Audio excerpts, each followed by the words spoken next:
Akkam jirtu dhaggeeffattoota keenya oduu yeroo kanaaf jennee qabannee dhiyaaneera.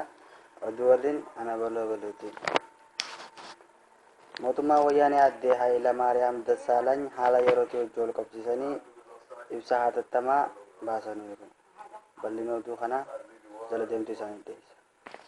Nageenya uummatichaa mirkaneessuuf heera mootummaas itti fufsiisuuf labsiin kun labsameera. Misoomawwan bu'uuraa, dhaabbilee investimentii, dhaabbilee fayyaa fi barnootaa, waajjiraaleen bulchiinsaa, manneen murtii haalli isaan itti barbadaa'an uumameera. Kun hatattamaan yoo hin dhaabbanne ta'e biyyoota birootti akkuma ilaalaa jirru nageenya keenya gaaffii keessa galchee hiyyummaatti nu deebisa.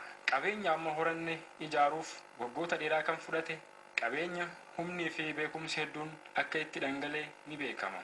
Kana yeroo dhiyootti deeguun waan danda'amuuf humnoota gurmaa'uun farreen nageenyaan socho'an diinota keenya alaan deeggarsa meeshaalee fi maallaqaa argachuun gocha badii isaanii raawwachuun Itoophiyaa hiyyoomtee fi diigamtee arguuf akka jedhan sirnaan ilaalamee jira.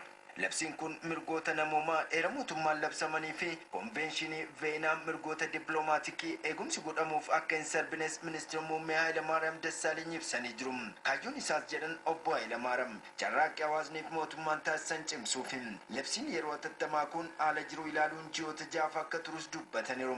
Tarreeffama odeeffannoo kanaa ilaalchises mootummaa yeroo yeroon ibsa kennaa kan deemu ta'us ministeera muummee Hayilamaariyaam Dassaalany himaniiru.